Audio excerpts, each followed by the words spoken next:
Theory of indicator. Indicator क्या होते हैं? इंडिकेटर्स आर लिखो, इंडिकेटर्स आर द सब्सटेंसेस। एक मिनट, लिखो नहीं, तुम लोग को ऐसे ही बता देते हैं, लिखवा चुके हैं ना, टाइट्रेशन में तो करा ही चुके हैं ये सब। अबे टाइट्रेशन में इंडिकेटर के बारे में नहीं बताया? हाँ तो वही बताया है, था। क्यों लिख रहे हो इसको? हाँ ठीक है। इंडिकेटर क्या होते हैं? इंडिकेटर्स होते हैं certain organic substances are used to detect end point of chemical reaction या कंप्लीशन ऑफ रिएक्शन। कोई रिएक्शन कंप्लीट होती है, जैसे आपको पता है हाइड्रोक्लोरिक एसिड ले लो, हाइड्रोक्लोरिक एसिड में NaOH ऐड करना शुरू करो, NaOH ऐड करोगे तो एक टाइम बाद रिएक्शन फिनिश हो जाएगी, खत्म हो जाएगी, दोनों कंप्लीटली रिएक्ट कर जाएंगे। कौन बताएगा कंप्लीट रिएक्ट कर गए? कोई इंडिकेटर ही तो होता है। तो indicators may be defined as substances used to indicate the completion of reaction or to detect end point or to detect titration point or to detect equivalence point by changing its color, texture, flavor, smell, etc. समझ रहे हो? Indicator क्या होता है? किसी chemical reaction में हम लोग यूज करते हैं तो वो कंप्लीशन ऑफ रिएक्शन बताता है कि रिएक्शन कंप्लीट हो गई। कैसे बताता है? अपना कलर चेंज करके, फ्लेवर चेंज करके, टेस्ट, स्मेल जो होती है ये सब चेंज करके वो बताता है। हमारे सिलेबस में खैर कलर चेंज वाले हैं, बाकी और कुछ नहीं, टेस्ट वाले नहीं है हमारे सिलेबस में। चेक करके सिर्फ हमको कलर बताते हैं। लिखना चाहोगे? लिख लो, अच्छा फिर लिखना चाह रहा था लिखो। Indicators are generally weak organic acids और weak organic bases. Indicators are generally weak organic acids or weak organic bases. Indicators are generally weak organic acids or weak organic bases used to detect.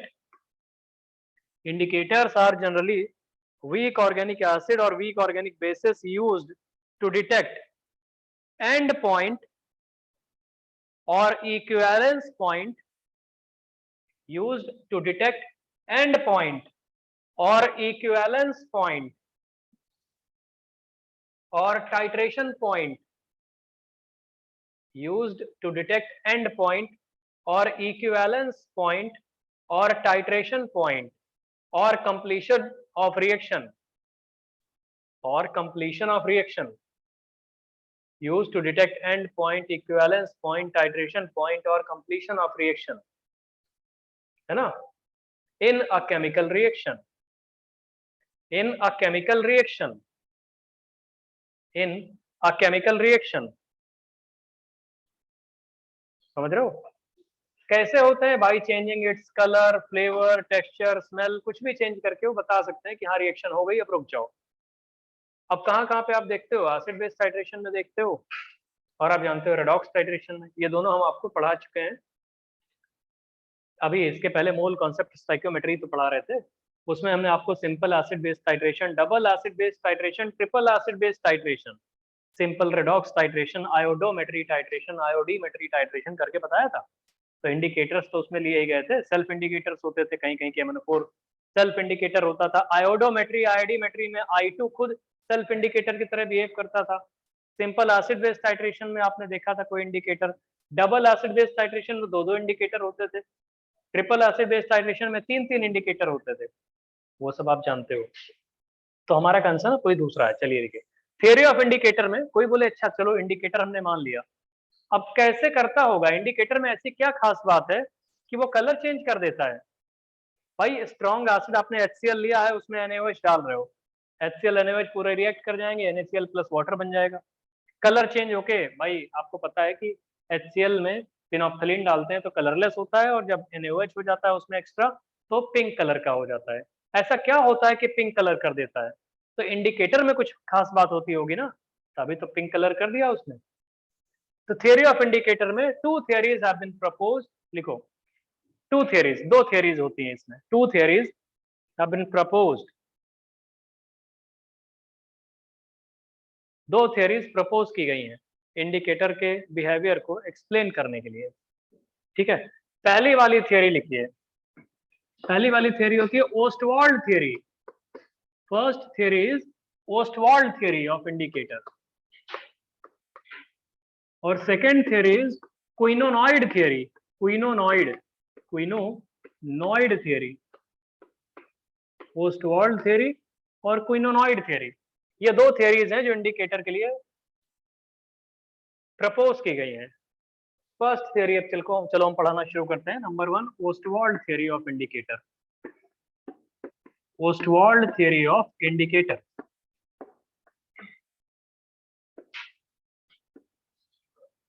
इन्होंने क्या बोला है, देखिए Ostwald theory बताते हैं आपको।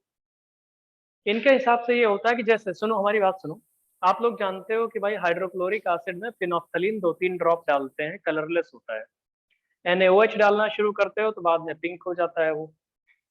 तो इसका मतलब फिनोफ्थलीन इंडिकेटर में ही कुछ होता होगा ना। तो ओस्टवाल्ड ने ये बोला कि इंडिकेटर जो खुद होता है उसको हम लिख देते हैं, मान लो एसिडिक इंडिकेटर है। इंडिकेटर में वीक ऑर्गेनिक एसिड या वीक ऑर्गेनिक बेसिस होते हैं, मान लो HIN। HIN मतलब इंडिकेटर है, H मतलब एसिडिक। ये जब मतलब सॉल्युबल स्टेट में जाता होगा तो ये बन जाता है H प्लस IN-। तो ओस्टवाल्ड ने ये बोला कि इंडिकेटर का जो अनआयनाइज्ड फॉर्म इंडिकेटर का है, अनआयनाइज्ड, आयनाइज्ड नहीं है ये, अनआयनाइज्ड फॉर्म ऑफ इंडिकेटर जो होता है उसका कलर 1 होता है, कोई कलर 1।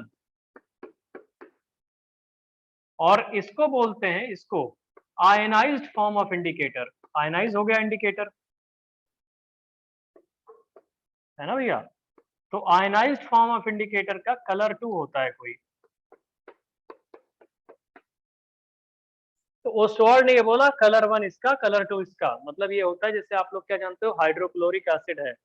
अच्छा, स्ट्रॉन्ग एसिड, स्ट्रॉन्ग बेस के टाइट्रेशन में आपको पता है कि फिनोफ्थलीन इंडिकेटर यूज किया जाता है। तो स्ट्रॉन्ग एसिड हाइड्रोक्लोरिक एसिड है तो उसमें क्या करते हैं, थोड़ा सा फिनोफ्थलीन ऐड कर देते हैं। फिनोफ्थलीन ऐड करने के बाद क्या होता है दोस्त, उसका कलरलेस रहता है वो।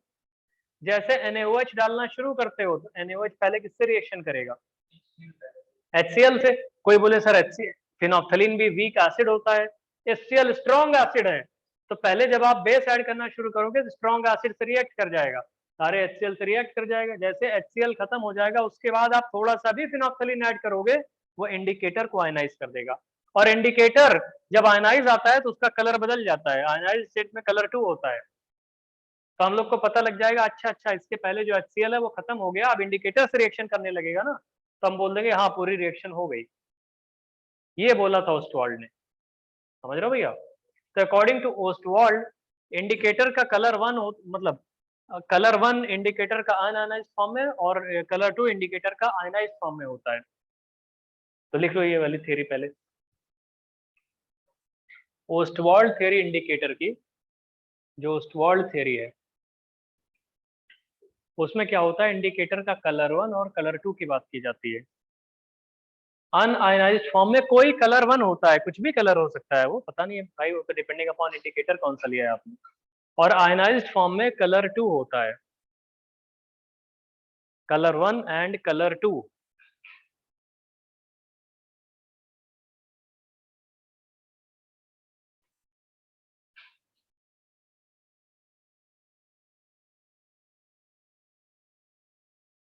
अब लोग जल्दी कर लो इसको, कर लिए, बताया करो बे, जब हो जाए तो बता दिया करो। अब प्रॉब्लम ये आती है कि ये बताइए हमको कलर 1 कब दिखेगा और कलर 2 कब दिखेगा, इनके बीच में कब दिखेगा। जैसे आपको बफर सॉल्यूशन बताया था, बफर सॉल्यूशन जब ionised form upon un-ionised form के कंसंट्रेशन का रेशियो 1/10 से 10 में होता तो तभी तो बफर बोलते थे। वैसे इंडिकेटर का बिहेवियर तब देखने को मिलता है जब इसमें भी ionised form upon un-ionised form का रेशियो 1/10 से 10 के बीच में होता है ना। इंडिकेटर हम लोग बोलते हैं फंक्शनल कब होगा, वर्केबल कब होगा, या टू ऑब्टेन कंप्लीट कलर 1 ऐसे लिखते हैं। लिखो, एक मिनट रुक जाइए। जो आयनाइज्ड फॉर्म ऑफ इंडिकेटर है upon un-ionised form of indicator, इन दोनों के कंसंट्रेशन का रेशियो अगर 1/10 से कम है, 1/10 से कम, तो कंप्लीट कलर 1 मिलेगा। और इन दोनों का रेशियो अगर 10 से ज्यादा है तो कंप्लीट कलर 2 मिलेगा। और अगर इन दोनों का रेशियो 1/10 से 10 के बीच में है तो दोनों के बीच का कलर मिलेगा। तो पहले ऐसे लिखो, कहीं कहीं बगल में जाके नेक्स्ट लाइन में लिखिए इसको, IN- अपॉन HIN ऐसे करके, IN- upon HIN। Belongs to 1/10 से 10 ऐसे। देखिए to obtain complete colour 1, to obtain complete colour 1, to obtain complete colour 1, to obtain complete colour 1, ये IN माइनस अपॉन HIN का कंसंट्रेशन लेस देन 1/10 होना चाहिए। अगर कंप्लीट कलर 1 चाहते हो, कंप्लीट कलर 1, तो ये जो IN माइनस अपॉन HIN इनके कंसंट्रेशन का रेशियो लेस देन 1/10 होना चाहिए। 1/10 से छोटा तो पूरा कलर 1 दिखेगा। लिख लियो उसको कि भाई IN माइनस अपॉन HIN का concentration less than 1/10।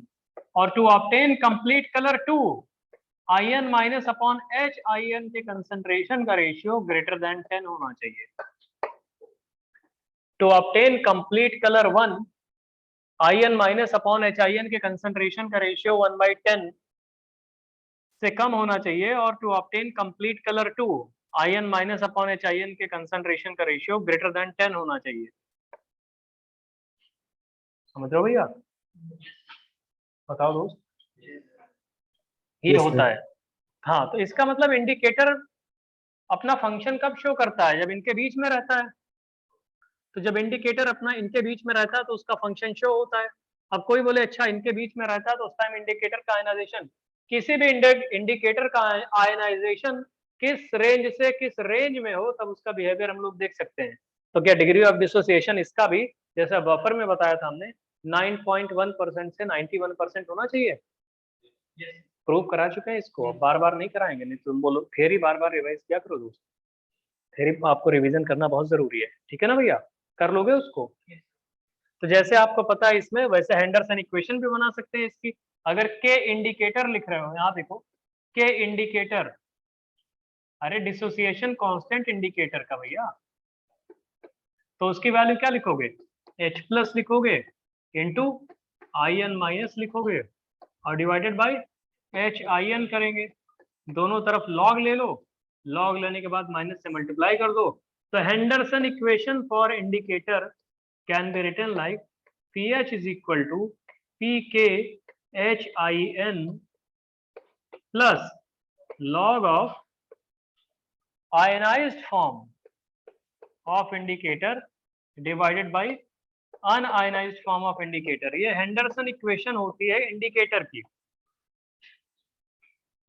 Henderson equation for indicator can be written like PH is equal to PKHIN, HIN बोले तो indicator, plus log of ionised form upon un-ionised form. चलिए copy करिए इसको।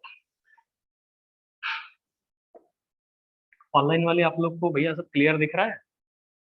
Yes sir. कुछ doubt हो तो पूछ लेना आप लोग। ए ठंडी वंडी लग रही हो तो बता देना, कम बंद करवा देंगे। करवा दें मतलब ऑफ करवा दें और कम करवा दें, बताओ तो वैसे जुकाम बुखार लग जाए किसी को।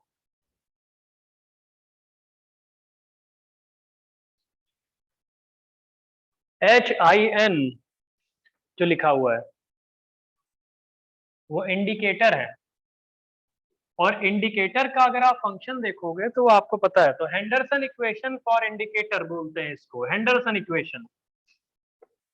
तो हेंडरसन इक्वेशन आपको हमने बेसिक बफर और एसिडिक बफर में ही बताया था। तो ये हेंडरसन इक्वेशन फॉर इंडिकेटर है।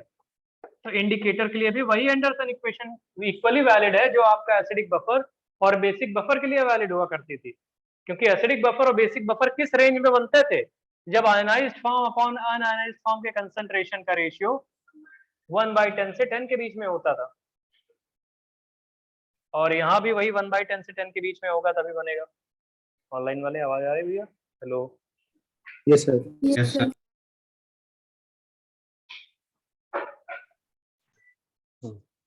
चलो दोस्त, ये क्लियर हो गया भैया? सबको समझ में आ रहा है यहाँ ऑफलाइन में? कोई प्रॉब्लम तो नहीं? अब चलिए एक क्वेश्चन लिख, अच्छा सुनिए, ये इंडिकेटर का आयनाइज्ड फॉर्म अनआयनाइज्ड फॉर्म है। एक क्वेश्चन लिखो इस पे, जरा लिखो।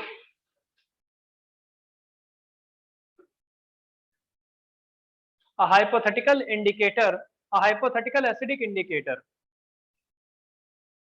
a hypothetical acidic indicator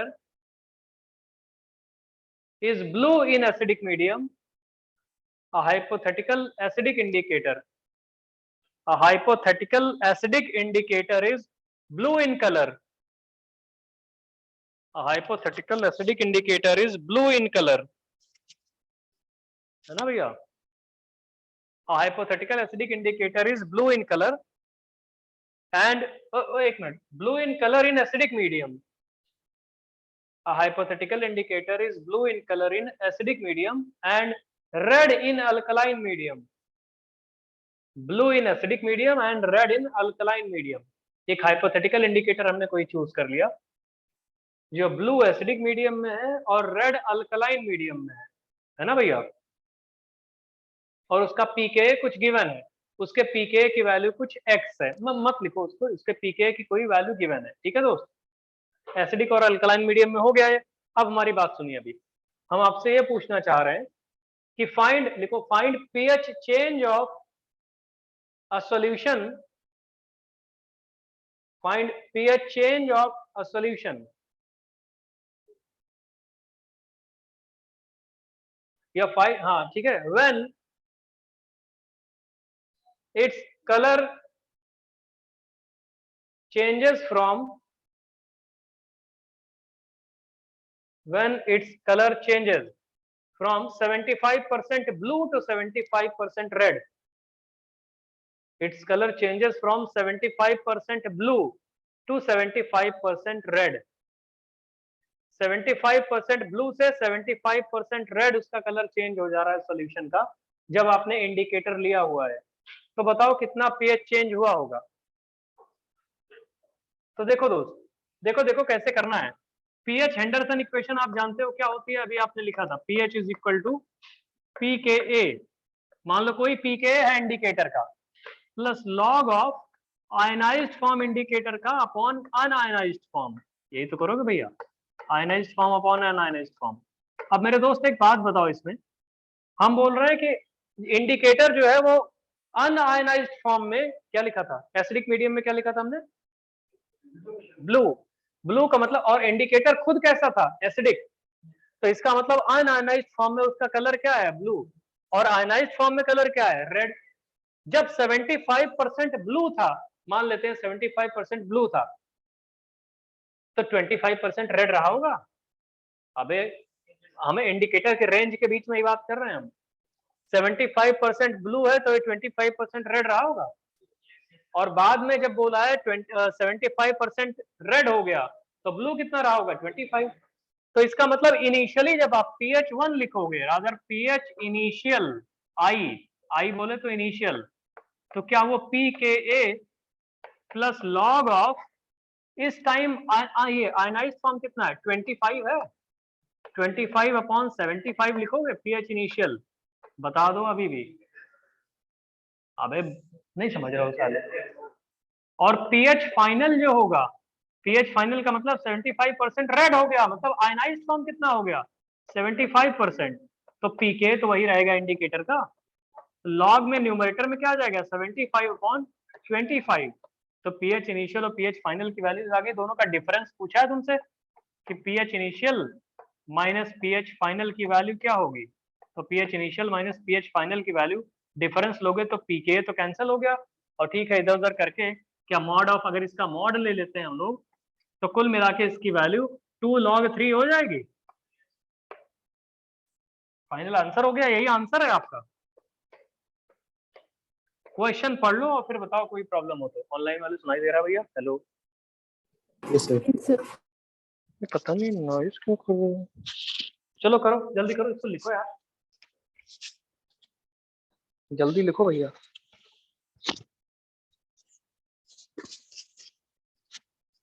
जल्दी इसको लिख लो, कोई डाउट हो तो आप लोग पूछ लो।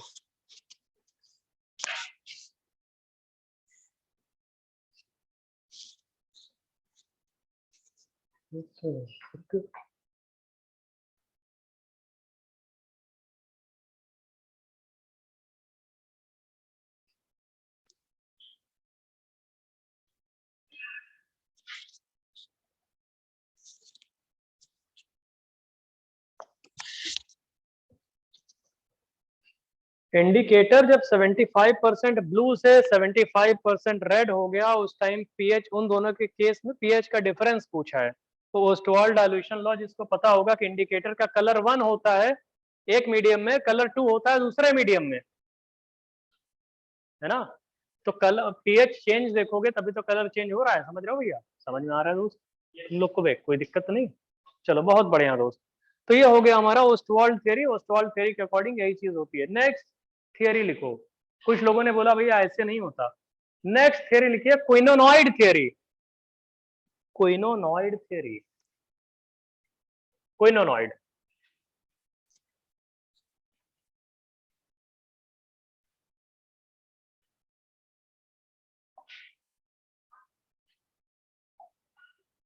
क्विनोनॉइड थियरी क्या है कि कुछ इंडिकेटर्स के लिए उन्होंने लिख दिया ऐसे, क्योंकि इंडिकेटर्स वीक ऑर्गेनिक एसिड या वीक ऑर्गेनिक बेसिस होते हैं। क्विनोनॉइड थियरी के लिए उन्होंने स्ट्रक्चर से बना दिया।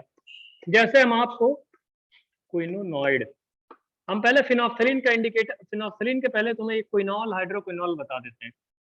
इसको क्या बोलते हैं? बेंजीन के ऊपर OH लगा दो और OH नीचे लगा दो, क्या बोलते हैं इसको? फिनॉल साले थोड़ी बोलते हैं, क्विनॉल बोलते हैं। फिनॉल बोलते हैं। क्विनॉल, लास्ट में ऑल, क्विनॉल। फिनॉल तो एक OH होता है तब बोलते हैं।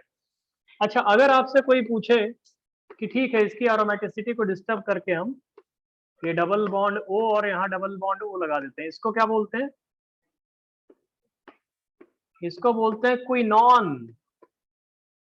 क्विनॉन, ऐसे ओन, लास्ट में क्या लिख रहा है? ओन, कीटोन टाइप से, क्विनॉन बोलते हैं इसको, ओन। इसको ऑल, या इसी को बोलते हैं, उसको हाइड्रोक्विनॉल बोलते हैं, इसको हाइड्रोक्विनोन बोलते हैं, या बेंजोक्विनोन बोलते हैं इसको, सॉरी बेंजोक्विनोन बोलते हैं इसको। अब आप जो भी नाम जानते हो, लेकिन क्या आप लोगों को समझ में आ रहा है क्या है? लास्ट में ओन लिखा यस है, सर। Own, ONE। हाँ ठीक है। तो बोलते हैं अगर इसका तुमने ऑक्सीडेशन कराया, ऑक्सीडेशन, ऑक्सीडेशन का मतलब एडिशन ऑफ ऑक्सीजन या रिमूवल ऑफ हाइड्रोजन, तो क्विनॉल का अगर आप लोग कराओगे, क्विनॉल को हाइड्रोक्विनॉल भी बोलते हैं, ठीक है, इतनी बात लिखे। ऑक्सीडेशन कराने के बाद इसमें से हमें पक्का पता है क्विनॉन बनेगा। तो जो हम क्विनोनॉइड थियरी पढ़ा रहे हैं, क्विनोनॉइड थियरी, क्या कुछ रिसेंबल करता हुआ नाम दिख रहा है? क्विनॉन, क्विनोनॉइड, इस तरीके, मतलब ऐसा कुछ स्ट्रक्चर मिलेगा उसमें। तो इसको साइड में लिख लो। हम तो तुम्हें ये बता रहे हैं कि फैमिलियर सा लगे कि हाँ ये कुछ देखे हो, तभी क्विनोनॉइड थियरी फैमिलियर से लगेगी। कहीं साइड में लिख लो, क्विनॉल ये होता है, क्विनॉन ये होता है, क्विनॉल, क्विनॉन।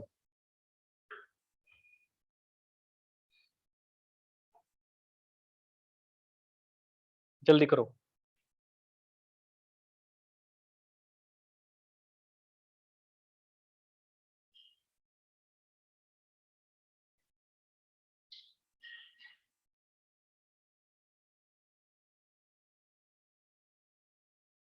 देखो दोस्त,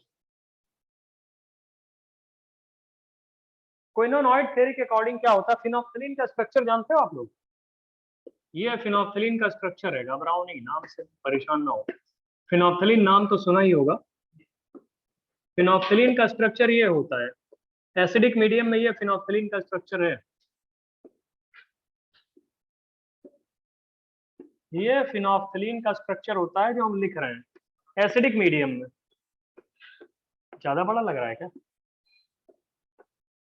नाले फिनोक्सिलिन डेली यूज करते हो, तुम्हें स्ट्रक्चर नहीं पता। इसको बोलते हैं फिनोक्सिलिन,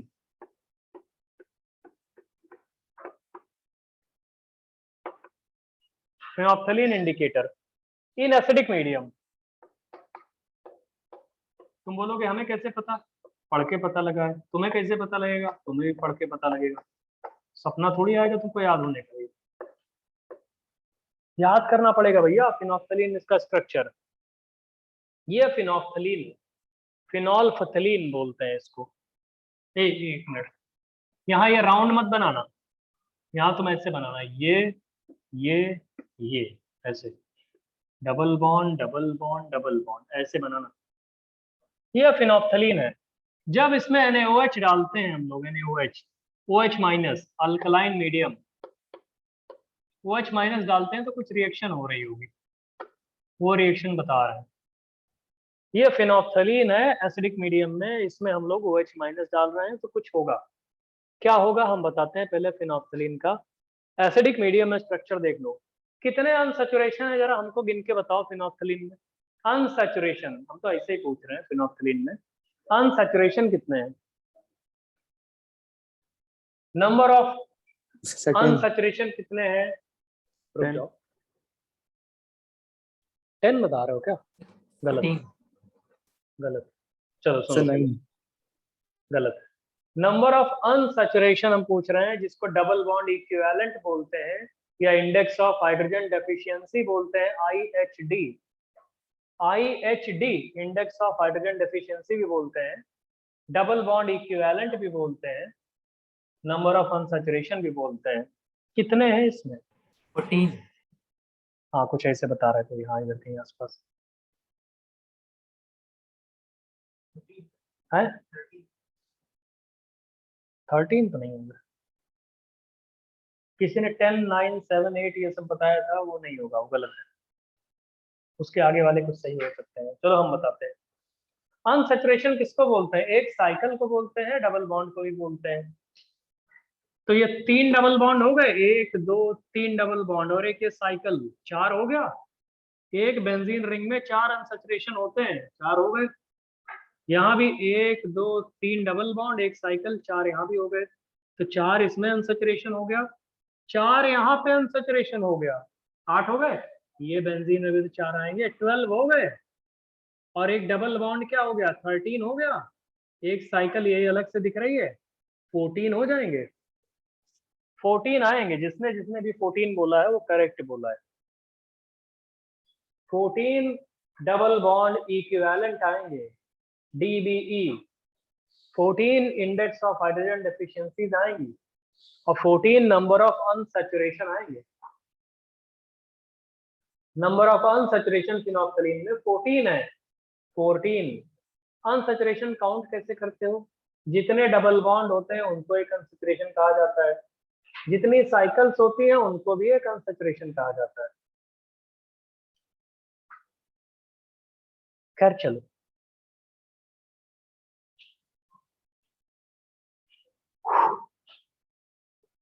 समझ रहे हो बे? फिनोप्थलीन में जब अल्कलाइन मीडियम डालते हैं, फिनोप्थलीन में कोई भी अल्कलाइन मीडियम डालोगे तो OH माइनस क्या आएगा? आएगा तो क्या करेगा? इस एसिडिक H को निकाल ले जाएगा। देखो, हेलो, बताओ भैया, इस हाइड्रोजन को खींचेगा, Yes, sir. जो एसिडिक हाइड्रोजन है उसको निकाल ले जाएगा। एसिडिक हाइड्रोजन निकाल ले जाएगा जब दोस्त, तो ऑक्सीजन पे क्या बच जाएगा? माइनस। नहीं आएगा ऑक्सीजन पे माइनस? Yes, sir. बहुत बढ़िया दोस्त। और सुनो तो, हम इसी में एडिट कर रहे हैं क्योंकि हमारे पास जगह नहीं है, तो दूसरा पेन से लिख रहे हैं। देखो, ये H हटाओगे, H हटाने के बाद जानते हो क्या बनेगा? O minus. बहुत बढ़िया दोस्त, H हटाने के बाद आएगा O माइनस, ठीक। और O माइनस रेजोनेंस करेगा, तुम लोगों को थोड़ा थोड़ा रेजोनेंस का आइडिया होगा, 11th में होते तो नहीं बताते इतना। Yes, sir. हाँ, रेजोनेंस का आइडिया क्या होगा? जो ये O पे माइनस बनेगा ना, O पे माइनस, H हटने के बाद वो ऐसे इधर की तरफ अटैक करेगा, ये इधर की तरफ टूटेगा, ये इधर की तरफ टूटेगा, और फाइनली ये अपने पेयर ऑफ इलेक्ट्रॉन लेके इस ऑक्सीजन पे चला जाएगा, पेयर ऑफ इलेक्ट्रॉन लेके। फिर से सुनो, हम बता रहे हैं, शुरुआत हुई यहां से, नंबर 1, ये आएगा नंबर 2, ये नंबर 3 और नंबर 4। ये नंबर्स भी लिख दे रहे हैं, क्या क्या हुआ होगा, समझ रहे हो भैया? अरे नंबर 1 नंबर 2 क्या अबे दिख रहा है ऑनलाइन वालों तुम लोग को? Yes, sir. Yes, sir. सबसे पहले H हटा तो O पे माइनस बना, O पे माइनस ने पहले अटैक किया इस पे, फिर जो अटैक किया तो ये 5 बॉन्ड टूट जाएगा, नंबर 2 यहाँ पे लिखा है। फिर नंबर 3 होगा उस 2 वाले इफेक्ट की वजह से, फिर नंबर 4 होगा। तो सुनो तो, इसके बाद क्या बनेगा फाइनली? तो फाइनली जो होगा ये बनेगा, ये स्ट्रक्चर आ गया दोस्त, और यहाँ पे रह गया C डबल बॉन्ड O, और इधर रह जाएगा O पे माइनस, क्योंकि वो टूट गया है। सॉरी, और यहाँ पे क्या रहेगा, ये तो ऐसे ही रहेगा, फिनॉल है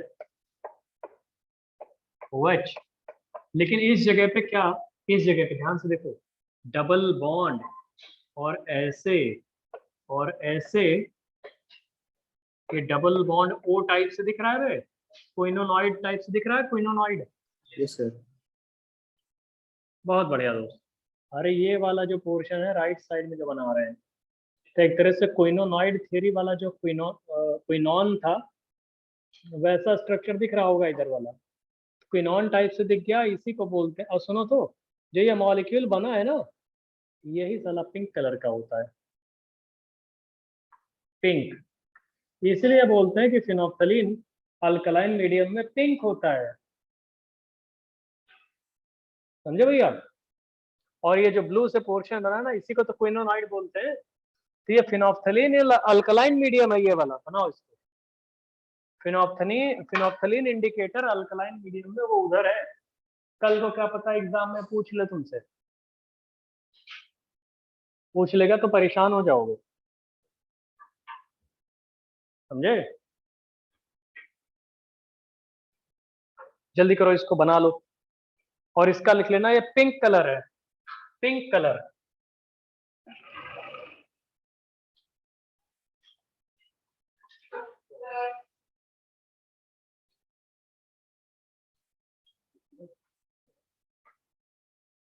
बना के लिखो, ठीक है। अभिषेक लेके आओ तुम, वो लेके आओ जो हम बोले हैं।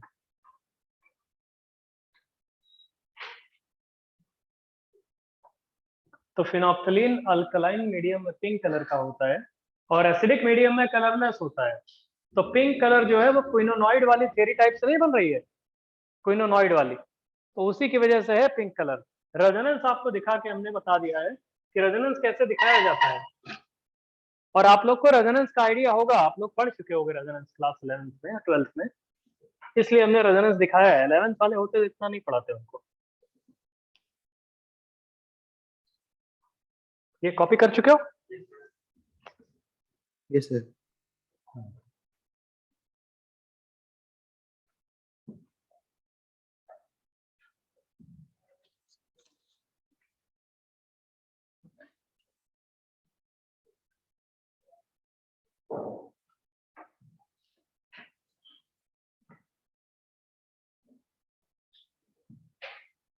तो ये आप लोगों को समझ में आ गया।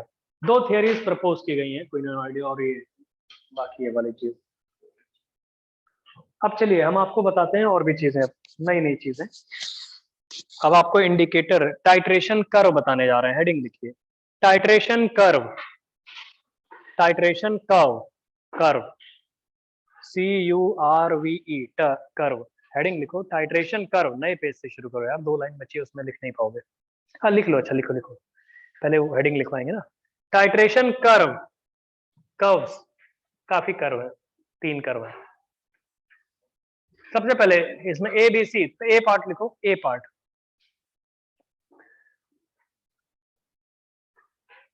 टाइट्रेशन हो रहा है तो पहले लिखो strong acid plus strong base titration curve,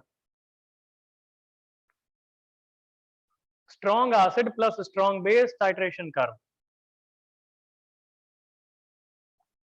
strong acid plus strong base titration curve. दूसरा लिखो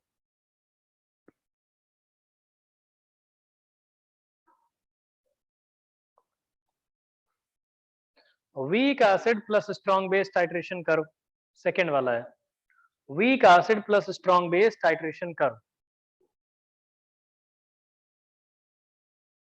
और थर्ड वाला लिखिए, थर्ड वाला strong acid plus weak base titration curve, strong acid plus weak base titration curve, strong acid plus weak base titration curve. ठीक है भैया। अब कोई आपसे पूछे, कोई आपसे पूछे कि सर क्या week acid weak base titration curve नहीं होता? होता है लेकिन इनसिग्निफिकेंट होता है। पहले ये तीनों पढ़ लो, इसके बाद हम आपको week acid weak base titration curve भी पढ़ाएंगे, जो थेरेटिकली उसको सॉल्व नहीं किया जा सकता, वो सिर्फ प्रैक्टिकली ही कैलकुलेट किया जा सकता है। समझ रहे हो? चलिए नंबर 1 लिखिए, strong acid plus strong base titration curve. strong acid plus strong base titration curve.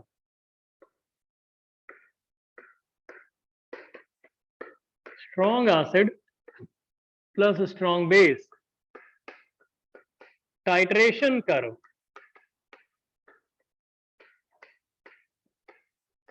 Strong acid plus strong base titration curve. देखो दोस्त, आईपीएससी का कन्वेंशन वैसे हम इसमें बता देते हैं कि HCl plus NaOH लिया जाता है। इसमें कन्वेंशन ये है कि 25 ml 0.1 मोलर स्ट्रॉन्ग एसिड लिया जाता है और जो बेस लेते हैं वो NaOH है। NaOH बेस जो लेते हैं VMl 0.1 मोलर NaOH लिया जाता है। देखो स्ट्रॉन्ग एसिड जो लिया जाता है 25 ml 0.1 मोलर NaOH और स्ट्रॉन्ग बेस लिया जाता है VMl 0.1 मोलर NaOH, HCl और NaOH सॉरी। ऐसे होता है। ब्यूरेट लेते हैं और यहाँ पे एक बीकर रखते हैं, ऐसे बीकर बनाते हैं। बीकर में क्या किया जाएगा? बीकर में क्या रखते हैं जानते हो? 25 ml 0.1 मोलर HCl रखा जाता है इसमें, हाइड्रोक्लोरिक एसिड। और ब्यूरेट से क्या करते हैं? ब्यूरेट में क्या भर के रखते हैं भैया? NaOH रखते हैं। NaOH drop by drop burette से यहाँ पे ऐसे ही रीडिंग जो बना रहे हैं, जो भी रीडिंग है इसकी ऐसे टेढ़ा में, तो रीडिंग जो भी है इसकी हमें पता होती है कहाँ से शुरू हुआ। ये ब्यूरेट में NaOH भर के रखते हैं। NaOH का वॉल्यूम हमको पता होता है VMl 0.1 मोलर NaOH रहता है इसमें। VMl 0.1 मोलर NaOH फिल करके रखते हैं इसमें और ब्यूरेट से ड्रॉप बाय ड्रॉप इसको अलाउ करते हैं कि नीचे गिरेगा वो, और यहाँ पे टैप वैप लगा देते हैं कुछ अपना कि भाई ठीक है, जरूरत पड़ने पे हम उसको बंद कर देंगे, अमाउंट उसका गिर रहा होगा तो रोक देंगे। इसको बोलते हैं, इसे ब्यूरेट स्टैंड बोलते हैं। ब्यूरेट स्टैंड ये ग्राउंड होता है। तो ब्यूरेट भरते हैं, ब्यूरेट सुने होंगे तुम लोग लैब में। ब्यूरेट स्टैंड या ब्यूरेट अपना लेके उस पर भर के ऐसे ही बीकर में ऐसे रख लिया जाता है। ठीक है, अब टाइट्रेशन करा रहे हैं। इसी में थोड़ा सा फिनोक्सिलिन डाल देते हैं, इसी में 2-3 ड्रॉप फिनोक्सिलिन इंडिकेटर डाल देते हैं। रादर रुकिए, अभी इसी में इंडिकेटर डाल देते हैं, इंडिकेटर HCl में ही थोड़ा सा 2-3 ड्रॉप, मतलब 5 ड्रॉप 10 ड्रॉप ऐसे ही, बहुत ज्यादा नहीं डालते, थोड़ा सा डालते हैं इंडिकेटर। जल्दी इसको ड्रॉ कर लो फिर बताते हैं।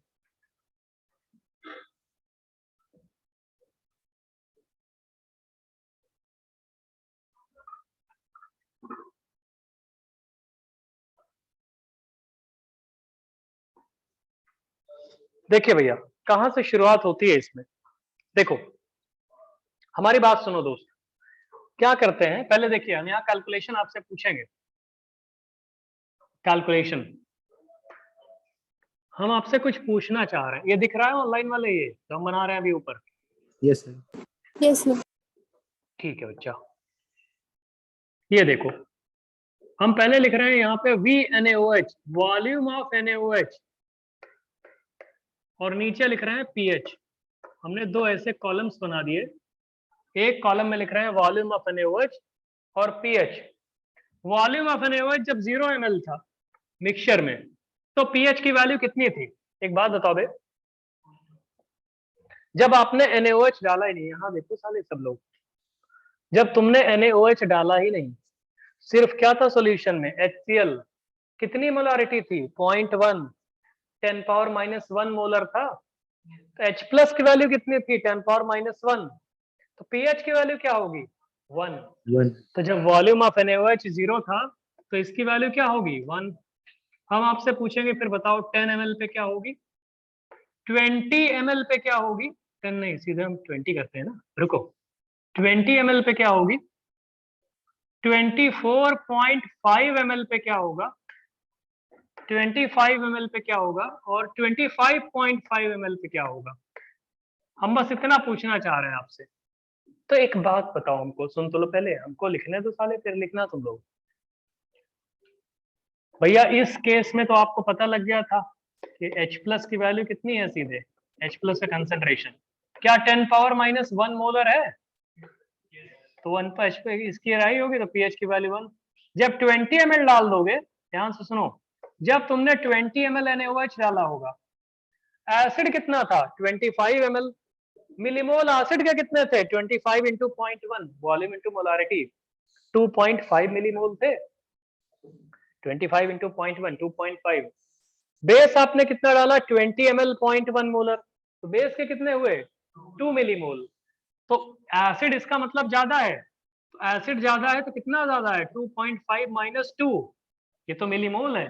टोटल वॉल्यूम कितना हो गया होगा 45 हो गया होगा है। तो क्या ये HCl का कंसंट्रेशन होगा जो बच गया होगा, या इतना ही H+ का कंसंट्रेशन होगा जब आप लोग ये 20 ml ऐड करोगे NaOH। बताओ दोस्त ये करेक्ट है। तो इस H+ की वैल्यू क्या आएगी, क्या आएगी इसकी वैल्यू 2.5 माइनस 2 कितना आएगा 0.5 अपॉन 45, क्या है ये 1/90, 1/90 अप्रोक्सीमेटली 1/90 बता रहे हैं लोग, तो कितना आएगा ये अप्रोक्सीमेटली, कितना आएगा तो 0.011 0.011 बता रहे हैं। सुनो 0.011, रुक जाओ अभी, रुक जाओ ठीक है। जब 24.5 आप लिखोगे, 24.5 बेस आपने डाला, तो जब तक 25 नहीं डालोगे पूरी रिएक्शन नहीं होगी, अभी भी एसिड एक्स्ट्रा बचा रहा होगा। क्या उस एसिड का कंसंट्रेशन जब लिखेंगे तो हम क्या उसको 2.5 माइनस 2.45 अपॉन 49.5 लिखेंगे दोस्त। टोटल वॉल्यूम 49.5 है, एसिड का मिलीमोल 2.5 था, बेस आपने ऐड किया 2.45, तो ये इतना आएगा। यहां से हम ऐसे बोल सकते हैं, इसका मतलब ये है कि ये H+ की वैल्यू अप्रोक्सीमेटली न्यूमरेटर में क्या आएगा 0.05, नीचे कितना आएगा 49.5।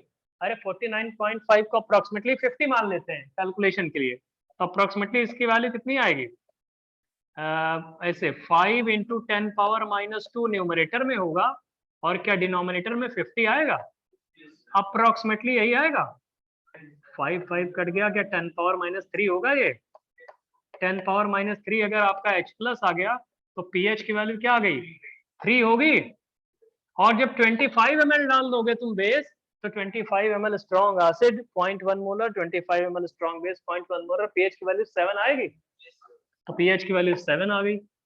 तो देखो 0.5 ml के डिफरेंस पे pH कितना जंप कर गया तुरंत 3 से 7, 0.5 के डिफरेंस पे हुआ ये।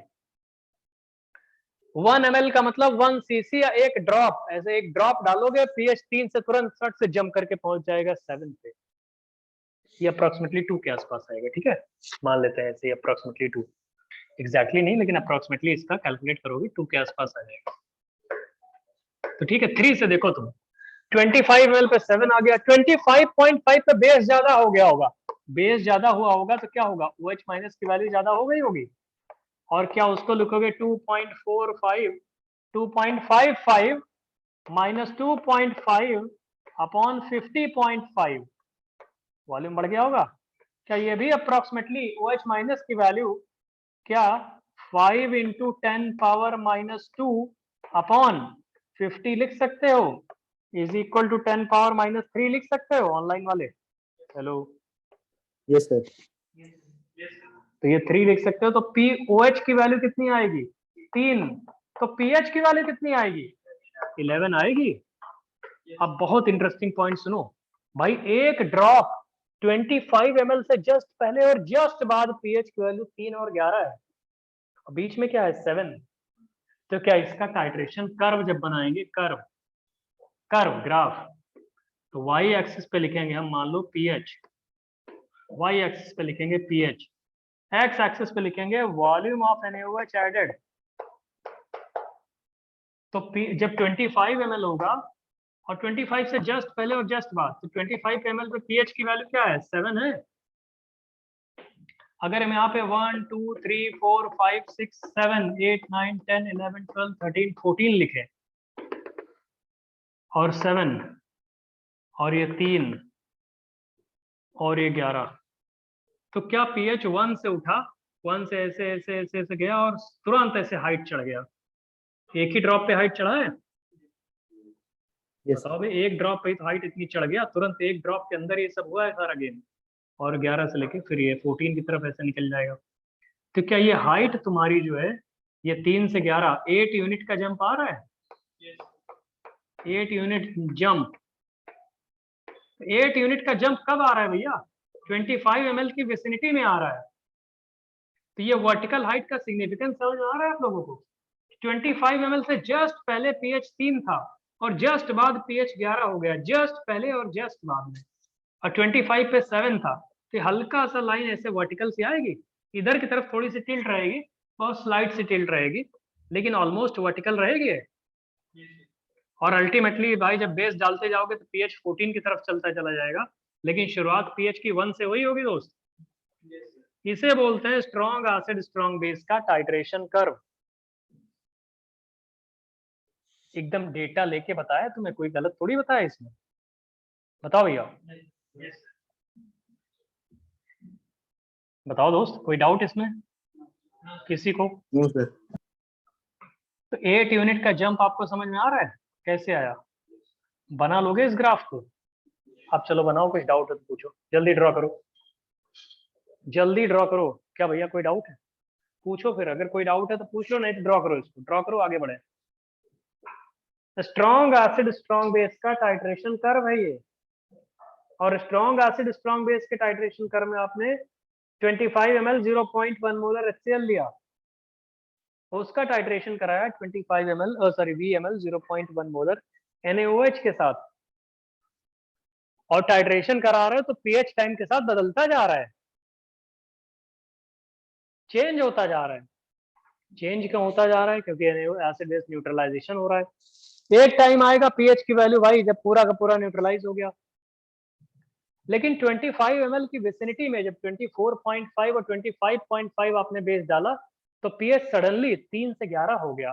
एक ड्रॉप 1 ml के डिफरेंस पे, 1 cc के डिफरेंस पे ही पीएच जो है 8 यूनिट में चेंज हो गया, 8 यूनिट जंप कर गया। तो वर्टिकल लाइन आएगी उस 25 ml की विसिनिटी में, उसी को तो हमने वर्टिकल लाइन से दिखाया है 25 ml की विसिनिटी में।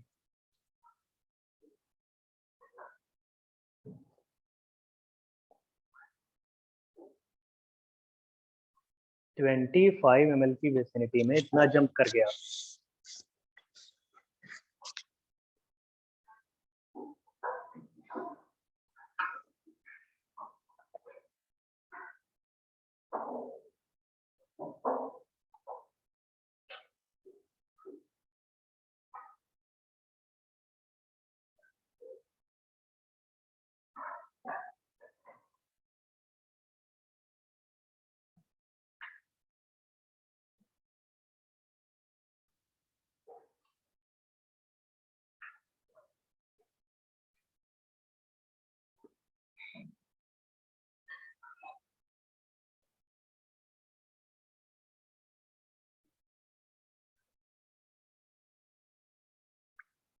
कुछ डाउट वाउट हो तो बता देना बे।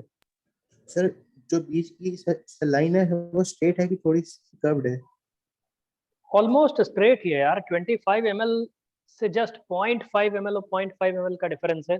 Yes sir. हल्का सा राइट साइड तुम झुकी हुई मान सकते हो, लेकिन ऑलमोस्ट वर्टिकल ही दिखेगी वो, इतना उसको उसके टेढ़ेपन पे मत जाओ, है ना बच्चा? यस या सर। हल्का सा मान लो राइट साइड उस स्लोप, पॉजिटिव स्लोप के साथ, मान लो 1 डिग्री के पॉजिटिव स्लोप के साथ है वो। नहीं समझ ओके पा सर। रहे हो? सर अरे 90 से थोड़ा सा आगे हो गया, मतलब अगर एक्स एक्सिस से देखोगे तो जो वर्टिकल लाइन है मान लो एक तरह से 89 डिग्री पे उठी हुई है, 90 डिग्री पे पूरी वर्टिकल हो जाएगी, यस सर। 89 डिग्री पे उठी हुई है ऐसे मान लो, थोड़ा सा ऐसे। Yes sir.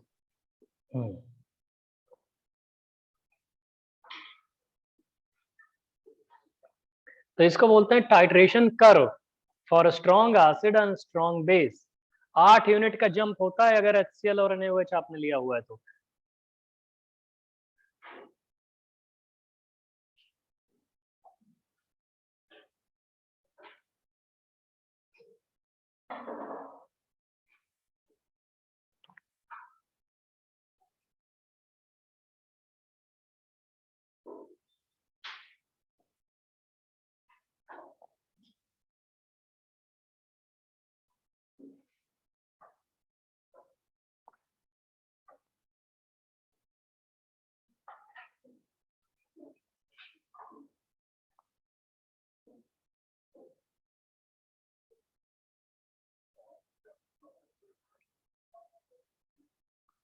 क्लियर है भैया?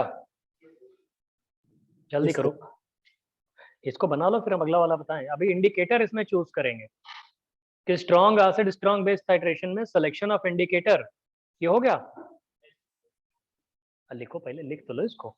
ये देखो उसको कायदे में लिख लेना, या 5 × 10⁻⁻² और ये सब जो लिखा हुआ है अप्रोक्सीमेटली, अप्रोक्सीमेट का साइन है तो अप्रोक्सीमेटली लिख लेना उसको।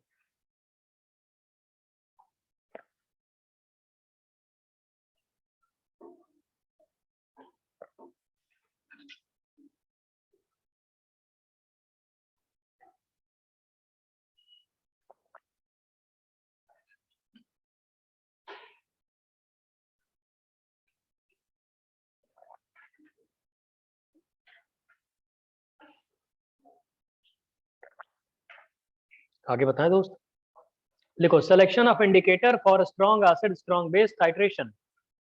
Selection of indicator for strong acid strong base titration. Selection of indicator. Selection of indicator for strong acid, strong base titration.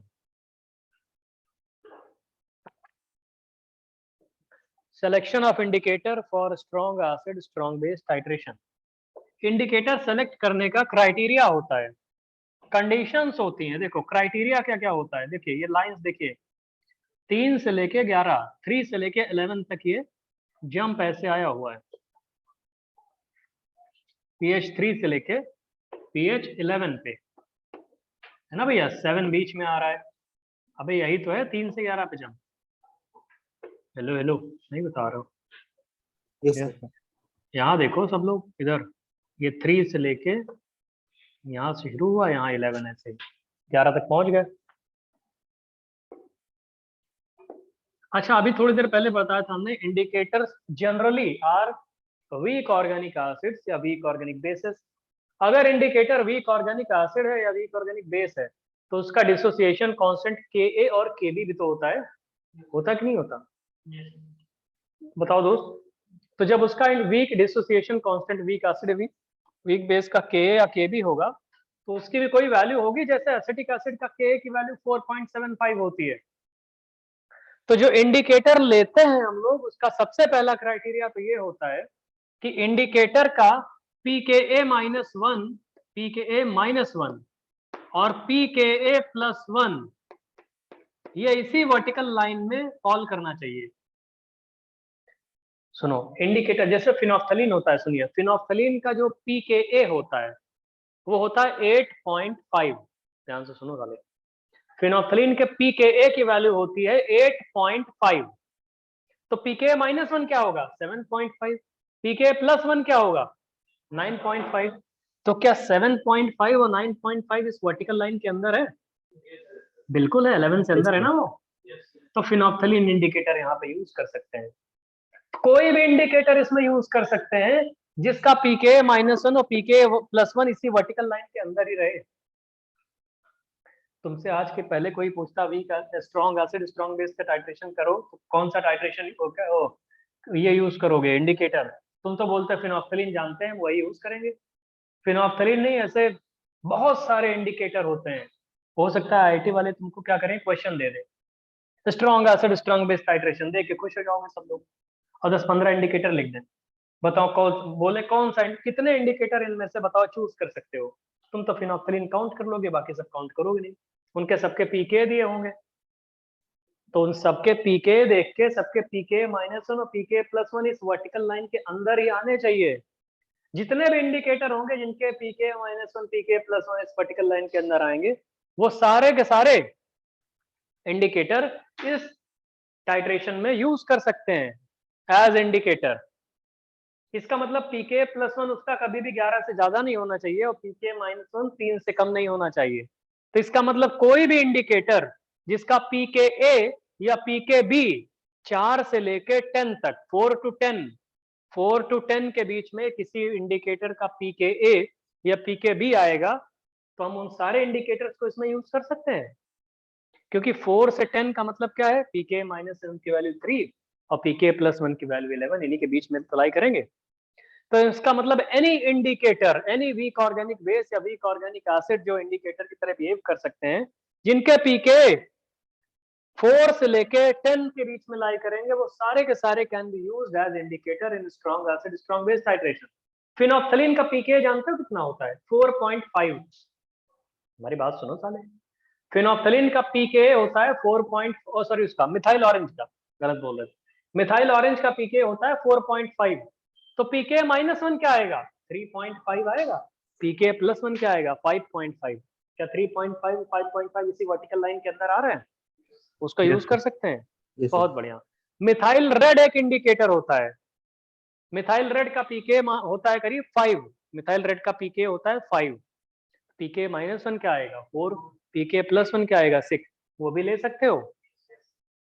एक थाइमोल ब्लू करके होता है, थाइमोल ब्लू का पीके होता है 8, सॉरी, हाँ ठीक है 7.5 मान लेते हैं। थाइमोल ब्लू इंडिकेटर का नाम बता रहे हैं। तो अगर उसका पीके 7.5 है, पीके -1 क्या आएगा? 6.5। पीके +1 क्या आएगा? 8.5। वो भी यूज कर सकते हो।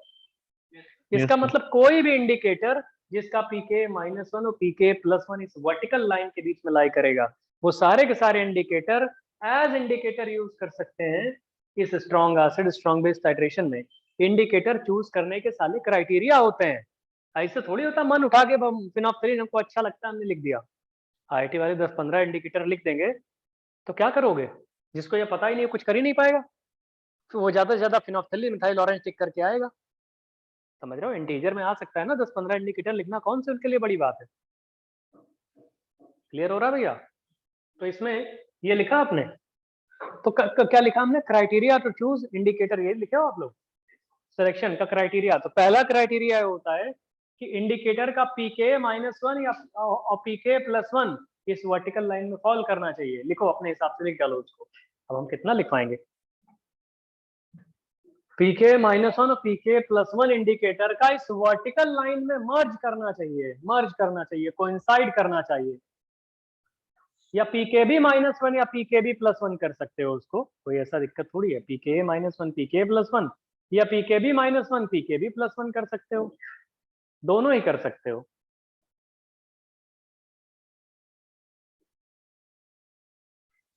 पीके -1 पीके +1 या पीकेबी -1 पीकेबी +1, दोनों ही इनके बीच में फॉल करने चाहिए वर्टिकल लाइन में। उनको यूज कर सकते हैं हम लोग।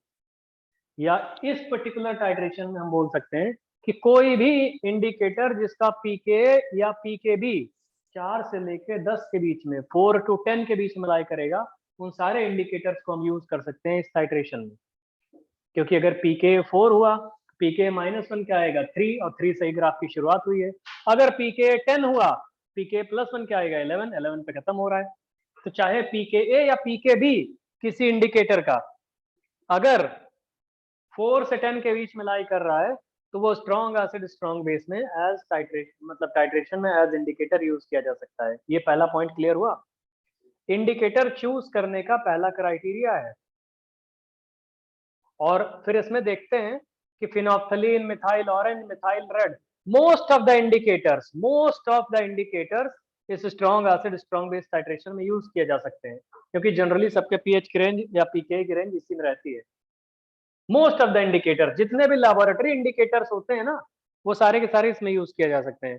कौन कौन से सारे लैबोरेटरी होते हैं? फिनोप्थलीन होता है, मिथाइल ऑरेंज होता है, मिथाइल रेड होता है, वो सब के सब इसमें यूज कर सकते हैं, क्योंकि उन सबके पीके ए या पीके बी की वैल्यू जो होती है वो 4 to 10 तक होती है ना भैया? तो अच्छा, दूसरा क्राइटेरिया क्या होता है? पहला क्राइटेरिया ही वैसे सफिशिएंट है इंडिकेटर चूज करने के लिए, समझ रहे हो?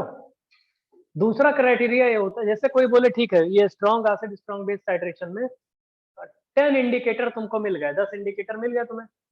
कोई बोले ये 10 इंडिकेटर हैं, इनमें बेस्ट इंडिकेटर कौन सा है? बेस्ट, थेरेटिकली बेस्ट कौन सा है? मतलब भाई बहुत सारे इंडिकेटर हो जाएंगे जिनके, तो कोई बोले अच्छा इनमें से सबसे अच्छा कौन सा है? तो बेस्ट वो होता है जो इस वर्टिकल लाइन के, ऐसा इंडिकेटर जिसका पीके ए या पीके बी इस वर्टिकल लाइन के मिड पॉइंट से मैच कर जाए, वो बेस्ट इंडिकेटर होता है। जिसका कोई ऐसा इंडिकेटर जिसका पीके की वैल्यू 7 हो जाएगी ना, 7 साले मिड पॉइंट नहीं है। अबे 3 और 11 का मिड पॉइंट क्या होता है? 7 ही तो होता है। तो 3 से शुरुआत हुई, वर्टिकल लाइन 3 से 11 हुई, उनके बीच में जो पॉइंट पड़ेगा मिड पॉइंट। कोई भी इंडिकेटर जिसका पीके या pK B mid point of vertical line से कोइंसाइड कर जाएगा, वो थेरेटिकली बेस्ट इंडिकेटर होगा। थेरेटिकली तो अगर 10-15 इंडिकेटर आपको दे दिए जाए, बोले कि भैया बताओ इसमें से कितने इंडिकेटर यूज कर सकते हैं, वो तो काउंट कर लोगे वर्टिकल लाइन में जिनका पीके -1 पीके +1 दोनों अप्लाई कर जाएगा। फिर उन्हीं में से कोई पूछे थेरेटिकली बेस्ट कौन सा होगा, तो आप थेरेटिकली बेस्ट के लिए क्या करोगे? वही जिसका, समझ में आ रहा है आप लोगों को एकदम मिड पॉइंट से। तो दूसरा पॉइंट ये भी लिख लो, थेरेटिकली बेस्ट इंडिकेटर उसको बोलेंगे, अपने हिसाब से लिख डालो कि थेरेटिकली बेस्ट इंडिकेटर उसको बोलेंगे जिसका पीके या पीके बी वर्टिकल लाइन के मिड पॉइंट से कोइंसाइड करेगा। थेरेटिकली बेस्ट इंडिकेटर उसको बोलेंगे जिसका पीके या pK b, depending upon weak acid या वीक बेस है इंडिकेटर। थेरेटिकली बेस्ट इंडिकेटर वो होता है जिसका पीके या पीके बी इस वर्टिकल लाइन के मिड पॉइंट से कोइंसाइड करेगा। और इस पर्टिकुलर केस में जिसके पीके या पीके बी की वैल्यू 7 होगी, इस पर्टिकुलर केस में हमेशा थोड़ी जरूरी है कि वो मिड पॉइंट 7 ही रहे। समझ रहे हो? ये तो स्ट्रॉन्ग एसिड स्ट्रॉन्ग बेस के केस में 7 आ गया मिड पॉइंट, लकीली। बताओ तो वे स्ट्रॉन्ग एसिड स्ट्रॉन्ग बेस के केस में हमेशा 7 रहेगा। अभी तो वीक एसिड वाले भी तो आएंगे, इस केस में तो 7 रहेगा।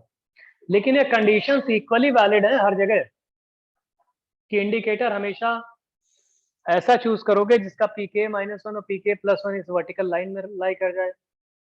और बेस्ट इंडिकेटर कौन सा होगा? जिसका पीके या पीके भी इस वर्टिकल लाइन के मिड पॉइंट से मर्ज कर जाए। ये समझ में आया? यही सब थियरी साले बहुत इंपॉर्टेंट होती है। देखो तुम्हारे बैच में क्या है, जैसे अभी कुछ बच्चे, तुम लोग काफी लोग इसमें सिंसियर हो। देखो 12th पास बैच से सिलेक्शन होते हैं, हर साल होते हैं, तो इस साल भी होंगे, हर साल होते हैं 12th पास बैच से कुछ ना कुछ लोग सेलेक्ट तो होते हैं फाइनली एडवांस में। फिर कुछ लोग बिट्स में जाते हैं, कुछ लोग उसमें जाते हैं, एनआईटीज में जाते हैं, अपने यहाँ से जो ट्रेंड है। अब वो नंबर बदलता रहता है, हो सकता है किसी साल ज्यादा हो जाते हैं, किसी साल कम हो जाते हैं, लेकिन सिलेक्शन तो होता है। अब जो लोग सिंसियरली पढ़ते हैं होता रहता है, कॉन्फिडेंस लूज नहीं करते हैं, करते रहते हैं। मतलब भाई हो सकता है किसी के भाई नहीं पढ़ा हो, किसी ने शुरुआत से थोड़ा बहुत किसी वजह से रह गया हो, तो कोई बात नहीं, ट्राई करते रहना चाहिए। बाकी तो फेट किस्मत अपना जो भी है, जहाँ होगी तो पहुंचा ही देगी जिस कॉलेज में। लेकिन दोस्त क्या होता है कि डिसअपॉइंट नहीं हुआ करो तुम लोग। और हमारे लिए क्या है ना कि 12th पास में हम लोग के अंदर, हम लोग के पास भी लिमिटेशन रहती है। हर साल हम लोग अपना पैटर्न चेंज, हम तो अपना चेंज करते हैं। फिर हमने देखा एक कॉमन पैटर्न बनाया। कॉमन पैटर्न क्या बनाया? सबसे पहले तुम क्या करते थे? पहले भैया क्रैश कोर्स टाइप पढ़ाते थे, फॉर्मूले फॉर्मूले फॉर्मूले, ये फॉर्मूला है सॉल्ट हाइड्रोलिसिस का, याद कर लो, ये है 2 वीक एसिड मिक्स करोगे इसका फॉर्मूला, ऐसे याद। फिर देखा कुछ उसमें से बच्चे होते हैं जो एडवांस भी क्वालिफाई करते हैं कुछ लोग, तो लगा यार इसको अगर हम पूरा डिटेल में बताए होते तो हो सकता है इसकी अच्छी रैंक आ जाती। तो फिर हमने क्या किया कि ऐसा है, पहले फिर प्रैक्टिस, उस टाइम प्रैक्टिस करवा देते थे क्वेश्चन की। फिर लगा थियरी पढ़ाते हैं सारी, फिर थियरी पढ़ाएंगे अगर पूरी तो टाइम खा जाएगा वो। केमिस्ट्री में छोटे बड़े मिला के 33 चैप्टर से, तो ऐसे पढ़ाएंगे तो 6 महीने में, हमें 7 महीने में सिलेबस खत्म करना होता है। 33 चैप्टर्स हो ही नहीं पाएंगे, हर महीने 5-5 चैप्टर खत्म करने पड़ेंगे, 3-3 चैप्टर, 4-4, 5-5, है ना। तो फिर ये लगा यार प्रैक्टिस तो पूरी करवा नहीं पाएंगे, या तो दिन रात बैठा के पढ़ाएं तभी हो पाएगा। 7 डेज पढ़ाएं तुम लोग को, 7 डेज में डेली 4-4 आवर पढ़ाएं, तब सिलेबस खत्म हो सकता है। प्रैक्टिस कब करोगे तुम लोग? फिर खुद सोचो। तो ये लगा कि ऐसा थेरेटिकल पोर्शन इनका सुपर स्ट्रॉन्ग कर देते हैं। तो थेरेटिकली आप देखोगे तो आपको कहीं कोई कमी दिख नहीं रही होगी, थेरेटिकली आपको स्ट्रॉन्ग किया जा रहे हैं। अब क्वेश्चंस भी प्रैक्टिस इसलिए नहीं करा सकते क्योंकि आप हफ्ते में 4 ही दिन क्लास होती है आपकी, और सिर्फ 6 महीने होते हैं हम लोग के पास। 11th 12th दोनों के सिलेबस खत्म करने होते हैं। तो पहले जब थियरी कम पढ़ाते थे, क्वेश्चन ज्यादा कराते थे, तो क्या पता हर क्वेश्चन में नई थियरी लग रही है। फिर थियरी सारी एक साथ कंसोलिडेट करके पढ़ा देते हैं, तो क्वेश्चन क्या है, थोड़ा सा आपको प्रैक्टिस करनी पड़ेगी। दोनों कैसे हो सकता है? साले 6 महीने के लिए आया सारा मलाई खोज लोगे क्या इससे में? मतलब थोड़े दिनों के लिए तो क्या है कि थोड़ा बहुत पढ़े हो तो आराम से हो जाएगा। तो लेकिन इसमें 12th पास में सबसे ज्यादा फ्रस्ट्रेशन होती है बच्चों को। हर बैच में 12th पास में 90% लोग फ्रस्ट्रेट रहते हैं हमेशा। फ्रस्ट्रेट का मतलब ये है 90% कि उन्हें लगता है हमारा सिलेबस बहुत ज्यादा है, हमारा छूटा हुआ है। तो देखो ये तुम्हारी बात नहीं है, ये पूरे इंडिया में हर जगह सबकी बात है, यही कॉमन बात है। तो परेशान नहीं होना चाहिए। तुम क्या करोगे, या तो देखो परेशान हो तो क्या करोगे, मतलब सोल्यूशन क्या है तुम्हारी प्रॉब्लम का, हम ये बताना चाहते हैं। सोल्यूशन क्या है? सोल्यूशन क्या है? सरेंडर कर दो और या तो फाइट करते रहो। सरेंडर कर दोगे तो प्रॉब्लम और बढ़ेगी, यही तो हो सकता है ना। तो फाइट करते रहने में क्या है कि प्रॉब्लम ठीक है, मतलब थोड़ी बहुत तो सॉल्व होगी, इसलिए लगे रहना चाहिए। हमेशा थोड़ा थोड़ा बढ़ते रहना चाहिए, थोड़ा थोड़ा चलते रहो। ठीक है, प्रॉब्लम अगर बहुत बड़ी दिख रही है तब भी चलते रहो, कुछ तो खत्म होगी। नहीं तो जो आप 6-7 मंथ्स की बात करते हो, वैसे कहने के लिए और भी हमारे पास मंथ्स होते हैं, हम तो वैसे ही बता रहे हैं 8-9 महीने होते हैं, 10 महीने, 8-9 मंथ्स तो होते ही हैं, 8 मंथ। तो क्या है कि अगर आप लोग सिंसियरली लगे रहो तो कवर किया जा सकता है। अब हमेशा इस साल भी, हर साल भी बच्चे आते हैं, कम से कम सेलेक्ट तो होते हैं फाइनली। तो इसका मतलब ये थोड़ी है कि सिलेक्शन नहीं होता। अपने यहाँ की बात कर रहे हैं, हर जगह के भी ऐसे ही होता होगा। तो मतलब लोग करते रहते हैं, भले उनको जो सेलेक्ट होता है उनको उम्मीद नहीं रहती हमारा हो जाएगा फाइनली। तो ये सब होता है, तो परेशान ना होना, बस करते रहना, फाइनली कुछ ना कुछ होगा जरूर। अब कुछ ना कुछ होगा, और कितना होगा वो हमको भी नहीं पता। वो करते रहोगे तो अल्टीमेटली कुछ ना कुछ अच्छा रिजल्ट आ जाएगा। तो थेरेटिकली आप देखते होगे, आपने पहले भी पढ़ा होगा कहीं, जो भी पढ़ा है उसके हिसाब से थेरेटिकली आपको सब कुछ मिल रहा है। तो क्या है कि इस टाइम आप किसी बुक से सॉल्व कर नहीं सकते, क्वेश्चन बैंक सॉल्व करना नहीं चाहिए। 12th पास में कितना करोगे, टाइम नहीं है, पीसीएम के बाद आपको टाइम ही नहीं मिलेगा। तो क्या होता है, प्रीवियस ईयर क्वेश्चन सिर्फ सॉल्व करने चाहिए। और थ्योरी जितनी बार पढ़ सकते हो उतनी बार, ऐसे पढ़ो कि ना जैसे टीचर पढ़ा रहे हैं वैसे पढ़ लो। रट जाए तो देखो, अच्छा अब तो ये वैल्यू आने वाली है, ऐसे से हो गया। ऐसे थ्योरी तुम्हारी स्ट्रांग हो जानी चाहिए। तो जब क्वेश्चन देखोगे तो अप्लाई करना इजी हो जाएगा। यही तुम्हारे हाथ में है। नए नए क्वेश्चन से तुम ट्राई कर नहीं सकते क्योंकि टाइम नहीं है। तो जो थेरेटिकली बेस होता है, बेस सुपर स्ट्रांग कर लो। और ये तुम्हें हम बता रहे हैं, लेक्चर नोट्स तुमको अलग से देते हैं, ये अलग से बता रहे हैं, समझाते अलग से हैं। तो जब कुछ ना दिखे तो लेक्चर नोट्स ही पढ़ा करो, रट डालो। जब कुछ ना, जब फ्रस्ट्रेशन तुम्हारे लगता हो कि हमारा कुछ नहीं होने वाला, ऐसा लगता है लोगों को, 12th पास वालों को जनरली लगता है, क्योंकि वो हमेशा ना, वो एक्चुअली वो लोग, उनके दिमाग में 12th पास वालों के दिमाग में चलता रहता है, सर टाइम खत्म, टाइम खत्म, ऐसे टाइप से। अब टाइम ही नहीं बचा, अब टाइम ही नहीं बचा, अब हम क्या करेंगे। और सो जाओ तो घर वाले और कहते हैं तुम सोते ही रहोगे, तुम्हारी जिंदगी बेकार है, यही सब। समझ रहे हो भैया, वो लोग और फ्रस्ट्रेशन में ले देते हैं।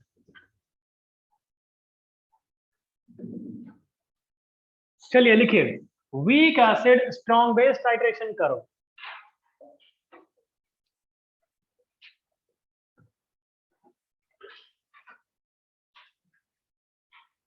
Week acid strong base titration कर। ऑनलाइन वाले आवाज आ रही भैया? Hello, yes sir. बहुत बढ़िया। Weak acid strong base titration कर।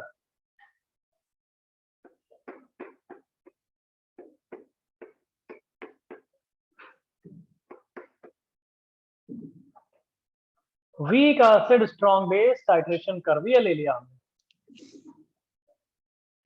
तो देखो दोस्त क्या हो रहा है, हम आपको फिर बार बार बता रहे हैं, परेशान ना हुआ करो, तुम लोग पढ़ा करो। तुमने लेक्चर नोट्स अभी तक जितने टॉपिक पढ़ाए तुम्हारे, काफी टॉपिक हो चुका है। 6-7 टॉपिक तो हो ही गए, 8 हो गए, एक और हो गया 9, जिस पे टेस्ट लिया था। नहीं लिया अभी टेस्ट? ले लेंगे, 9 टॉपिक हो जाएंगे। तो उसमें देखो थियरी, आप देखो थियरी, उस पर क्वेश्चन, सब कोई बोले सर आपने वो क्वेश्चन नहीं कराया, साले कितने क्वेश्चन करा दे, ये टाइम कहाँ है हमारे पास। 9 अभी भी बहुत कम है, अक्टूबर आ गया, समझ रहे हो भैया। फिर भी थेरेटिकली आप देखोगे ना, सारे पॉइंट्स लेक्चर नोट्स और क्लास के देखोगे तो आपको लगेगा कि हाँ थियरी बहुत अच्छी बताई गई है। तो या तो हम सीधे प्रैक्टिस, 2 साल पहले पैटर्न बदलते भी रहते थे, जैसे 2 बैच, इस बार तो कोविड की वजह से बैचेस 12th पास से ज्यादा नहीं बने, नहीं हर साल 2 बैचेस कम से कम होते थे, तो फुल बैच रहते थे वो। तो एक्सपेरिमेंट टाइप से एक बैच में जब फिर अलग कर देते थे भाई, जिनका पढ़ने का मन नहीं है, जिनको खुद ही बोल देते थे हमें मेन करना है, तो उनके लिए क्या करते थे अलग ही भाई, उनको सिर्फ भाई क्रैश कोर्स टाइप से अपना बताते रहते थे। लेकिन सिलेक्शन फाइनली उसमें भी एक आध दो एडवांस में हो ही जाते थे। तो जब उसमें कराते थे तो उन लोग को फिर ये लगता था, जब उनके क्वेश्चन में डाउट आते थे तो उनको इतनी थियरी में प्रॉब्लम होती थी कि हमें थियरी नहीं पता, थियरी नहीं पता। तो फाइनली ये सब कंक्लूड करके ये समराइज किया कि ऐसा है ना, थियरी पहले स्ट्रॉन्ग कर दो लोगों की, क्योंकि थियरी पता रहेगी तो क्वेश्चन अपने आप बन जाएंगे। वो तो स्टूडेंट की स्किल्स के ऊपर डिपेंड करता है, तुम स्किल्ड हो तो अपने आप बन जाएगा, थियरी पता होगी तो। और हम कितना भी क्वेश्चन करा दें, तुम क्वेश्चन से फिर फंस जाओगे, थियरी थोड़ी समझ पाओगे पूरी क्या है, सर पे है उसका। इसलिए थेरेटिकली और थेरेटिकल के साथ साथ क्वेश्चन भी तो कराते रहते हैं बीच बीच में। अब तुम जो चाहते हो वही क्वेश्चन नहीं करा सकते ना यार, जो जिसमें तुम फंसे हो, मान लो कहीं पे, कोई जरूरी थोड़ी वही करा दे क्वेश्चन, समझ रहे हो भैया। अब तुमसे सिली मिस्टेक हो गई, वो कैसे करा देंगे। तो क्या होता है, सिली मिस्टेक लोगों की और प्रॉब्लम होती है, तुम लोग को कॉन्फिडेंस की जरूरत होती है। 12th पास वाले क्या है ना, बीच बीच में कॉन्फिडेंस लूज कर देते हैं, उनको लगता है हमारी जिंदगी बेकार है, नए नए ख्याल आते हैं उनको, समझ रहे हो, ऐसे ऐसे ख्याल जो किसी को नहीं आते। तो वो हर जगह की यही प्रॉब्लम है, लेकिन फिर भी सिलेक्शन होता है 12th पास वालों के, कहीं ना कहीं से तो होता ही है। इसका मतलब वो लोग पढ़ते रहते हैं, तो उनको यही गाइड किया जाता है हमेशा, तुम चलते रहो, बस चलते रहो, प्रेजेंट अच्छा करो, टीचरों के साथ चलो, अपने सब्जेक्ट अपना जो कुछ ना समझ में आए, तो केमिस्ट्री में खास करके थियरी पढ़ते रहो, पढ़ते ही रहो थियरी, तुम कुछ नहीं करो। तुम हर हफ्ते तुम्हें फ्रस्ट्रेशन लेवल आएगा, तुम्हें लगेगा हर हफ्ते हम बहुत परेशान है, तो बस थियरी पढ़ो, जब तुमको ऐसा लगने लगे तो थियरी पढ़ो, और जैसे ही कॉन्फिडेंस आए फिर प्रैक्टिस शुरू करो, ऐसे किया जाता है। तो देखो दोस्त, 25 ml 0.1 मोलर एसिटिक एसिड लिया हुआ है, और VML 0.1 मोलर NaOH लिया है। एसिटिक एसिड में NaOH डालोगे तो pH निकलवाते हैं, आपको पूरे आयनिक में पढ़ा चुके हैं। देखो दोस्त, इसमें बफर भी आएगा, ये बनाओगे नहीं क्या, आगे नहीं बनाओगे तो कैसे समझ में आएगा ये।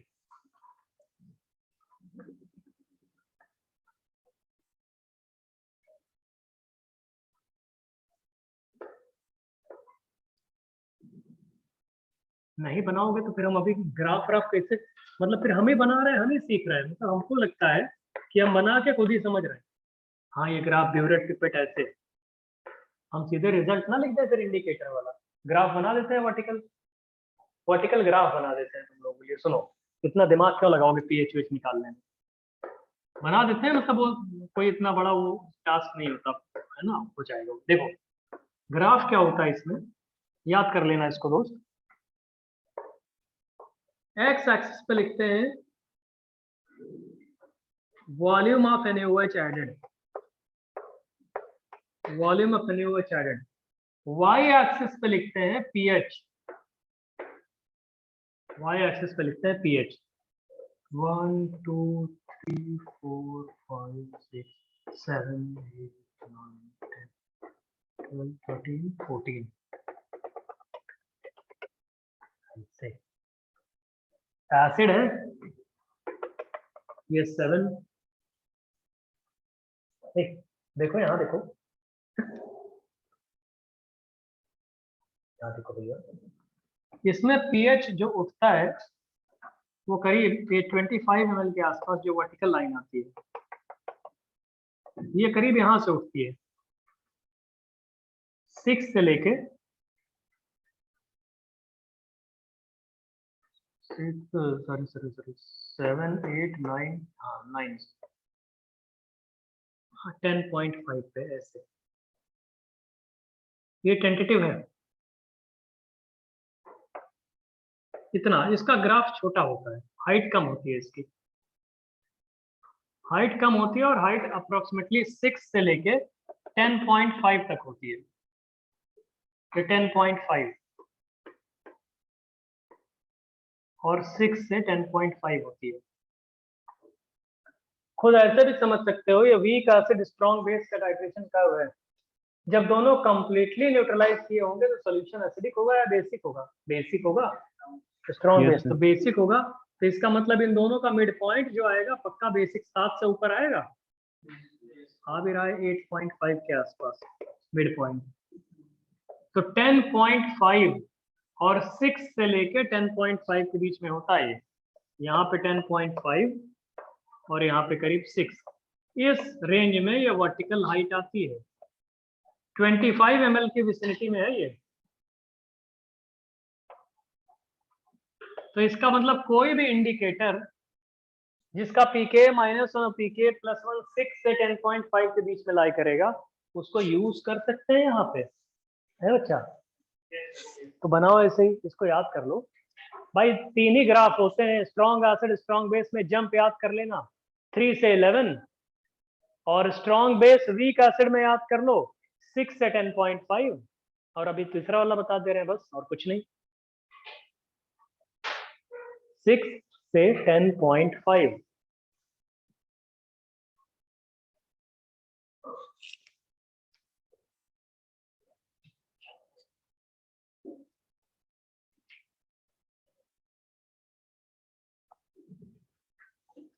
से 10.5।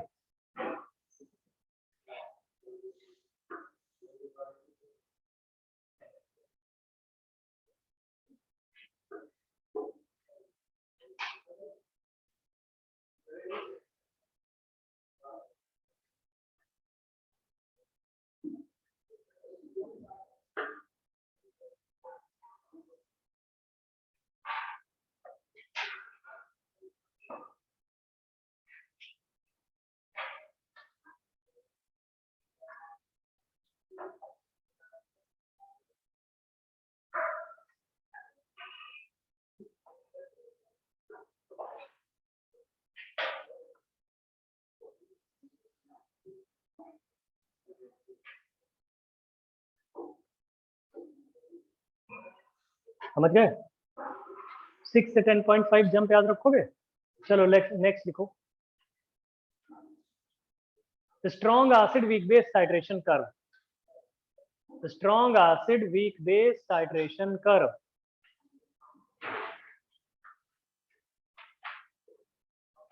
Strong acid weak base titration curve. Strong acid weak base titration curve.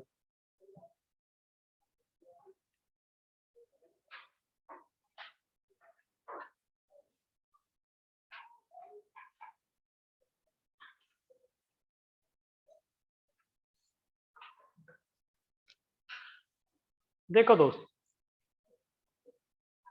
Weak base suppose करो ले लो 25 ml 0.1 मोलर NH4OH, और स्ट्रॉन्ग एसिड ले लो VML 0.1 मोलर HCl। ध्यान से देखना हमने HCl कहाँ रखा है? ब्यूरेट में। NaOH कहाँ रखा है? बीकर में, है ना? बीकर में रखे हो तो शुरुआत में पीएच क्या रहेगा? ज्यादा नहीं रहेगा, बेस है रे। शुरुआत में पीएच ज्यादा नहीं रहेगा। ये है volume of HCl added. Y axis पे है क्या? पीएच। देखिए देखिए देखिए, 1 2 3 4 5 6 7 8 9 10 11 12 13 14। पीएच की वैल्यू शुरू में ऐसे यहां से आएगी नीचे की तरफ, ऐसे हम बता रहे हैं 7 से इसकी हाइट करीब 7 से जंप करके 3 तक आती है। 8 से 3 मान लो, 8 से 3 जिसकी हाइट अप्रोक्सीमेटली यही रहती है। नहीं 8 नहीं रहती हो, 7.5 रहती है। 7.5 से 3। जब पीएच 7.5 से 3 के बीच में लाई करता है उस टाइम इसकी वर्टिकल लाइन आती है और वहां पे 25 ml आता है। रिजल्ट याद कर लो बस। तो स्ट्रॉन्ग एसिड और वीक बेस का जो टाइट्रेशन कर्व है, strong acid and week base का टाइट्रेशन कर्व, उसमें जो वर्टिकल लाइन आती है 25 ml पे, वो 7.5 और 3 के बीच में होती है। 7.5 एंड 3 के बीच में। इसका मतलब ये है 25 ऐसे। कोई भी इंडिकेटर जिसका पीके -1 और पीके +1 3 से 7.5 के बीच में लाई करेगा, उस इंडिकेटर को हम लोग एज इंडिकेटर यहाँ पे यूज कर लेंगे, है ना भैया? तो यहाँ पे मिथाइल ऑरेंज यूज कर लेते हैं, मिथाइल रेड यूज कर लेते हैं। मिथाइल ऑरेंज होता है जिसका पीके 4.5 है। मिथाइल रेड भी यूज कर सकते हैं, एक इंडिकेटर का नाम है ये। इसका पीके मिथाइल रेड का पीके की वैल्यू करीब होती है 5, मिथाइल ऑरेंज के पीके की वैल्यू होती है करीब 4.5। ये दोनों इंडिकेटर ही तो यूज कर सकते हो यहाँ पे, मिथाइल ऑरेंज मिथाइल रेड जिनके पीके की वैल्यू 4.5 और 5 है, तो उनका पीके -1 पीके +1 क्या इस 3 से 7.5 के बीच में लाई करेगा? इन दोनों को यूज कर सकते हैं कि नहीं कर सकते? अरे बताओ भैया। बहुत बढ़िया दोस्त, बहुत बढ़िया, कर सकते हो। अच्छा इसके जस्ट पहले वाला देखो, इसके जस्ट पहले वाला, उसकी रेंज कहाँ होती थी, कितनी होती थी? 6 से 10.5। 6 से 10.5। क्या वहाँ methyl orange methyl red use कर सकते थे? नहीं यूज कर सकते थे। अरे इसके जस्ट पहले वाले टाइट्रेशन की बात कर रहे हैं, इससे जस्ट पहले अभी जो पढ़ाया था, वहां जाके लिख लो methyl orange and methyl red can never be use, can not be use, लेकिन वहां फिनोप्थलीन यूज कर सकते हैं। अबे इसके जस्ट पहले जो कॉपी में लिखे हुए हो तुम लोग, वीक एसिड और स्ट्रॉन्ग बेस का लिखे हुए हो ना, इसके पहले वीक एसिड और स्ट्रॉन्ग बेस का टाइट्रेशन लिखा है, तो वीक एसिड और स्ट्रॉन्ग बेस का जो टाइट्रेशन तुमने लिखा है उसमें लिख लो मिथाइल ऑरेंज मिथाइल रेड नहीं यूज कर सकते। इसके जो वीक एसिड और स्ट्रॉन्ग बेस का, अभी इसके पहले जो लिखा था जस्ट पहले, उसके जस्ट पहले जो लिखा है इसका वीक एसिड और स्ट्रॉन्ग बेस का, उसमें लिख लो मिथाइल ऑरेंज और कौन सा बता रहे, मिथाइल रेड यूज नहीं कर सकते, लेकिन फिनोप्थलीन यूज कर सकते हैं, लिखिए उसको, बताओ भैया। और यहाँ पे क्या है, फिनोप्थलीन यूज नहीं कर सकते इस केस में, इस पर्टिकुलर केस में जो अभी चल रहा है बोर्ड पे, यहाँ फिनोप्थलीन नहीं यूज कर सकते ना, क्योंकि फिनोप्थलीन का पीके थोड़ा ज्यादा होता है, पीके उसका 8 के आसपास होता है। क्लियर है भैया? बताओ। बहुत बढ़िया दोस्त,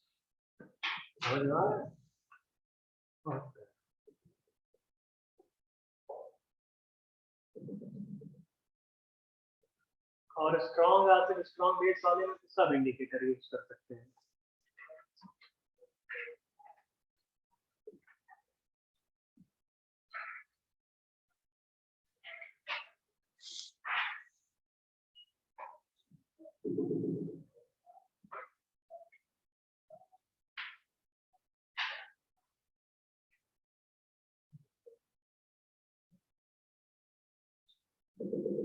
हो गया, बहुत बढ़िया, भैया। Week acid weak base titration में जानते हो तुम लोग को? कोई बोले सर आपने week acid weak base titration क्यों नहीं पढ़ाया? Week acid weak base titration में जो ग्राफ बनता है उसकी जो वर्टिकल लाइन आती है, वो वर्टिकल लाइन 2 यूनिट से छोटी होती है, 2 से छोटी होती है। तो कोई भी इंडिकेटर लोगे उसका पीके -1 और पीके +1 के बीच की डिस्टेंस क्या होती है? 2 यूनिट होती है। अब पीके -1 और पीके +1, ओरिजिन से एक माइनस इधर जाओ +1 इधर जाओ, तो डिस्टेंस कितनी है? 2 यूनिट की। तो कोई भी जब वीक एसिड वीक बेस का टाइट्रेशन करते हैं तो वर्टिकल लाइन 2 यूनिट की भी नहीं आती, तो इंडिकेटर जब लोगे तो या तो उसका पीके -1 बाहर निकल जाएगा या तो पीके +1 बाहर निकल जाएगा, तो उस वर्टिकल लाइन में कोई फॉल ही नहीं करेगा। तो theoretically week acid weak base titration में कोई इंडिकेटर नहीं होता, प्रैक्टिकली डिटेक्ट कर लेते हैं किसी और तरीके। तो कोई अगर पूछ ले कि week acid weak base titration में हम लोग क्यों नहीं पढ़ते कोई थ्योरेटिकली इंडिकेटर, तो उसमें लिखा रहेगा ऑप्शन कि भाई उसकी जो वर्टिकल लाइन होती है, जो जंप होता है, वो 2 यूनिट का भी नहीं होता। तो कोई भी इंडिकेटर जो पीके -1 पीके +1 है वो 2 यूनिट का होना चाहिए, तो ले नहीं सकते। कोई थ्योरेटिकली इंडिकेटर नहीं लेता, प्रैक्टिकली हो सकता है, प्रैक्टिकली तो डिटेक्ट कर ही लेते होंगे कलर वलर चेंजेस करके। ठीक है भैया, तो ये होते हैं हमारे टाइट्रेशन कर्व। समझ में आ गया? कोई डाउट आप लोग को? कुछ कहीं पूछना है? नहीं पूछना तो ब्रेक ले लो आप लोग, अब छुट्टी आप लोग की आज, बस खत्म। बाकी नेक्स्ट क्लास में पढ़ाएंगे। Thank you very much.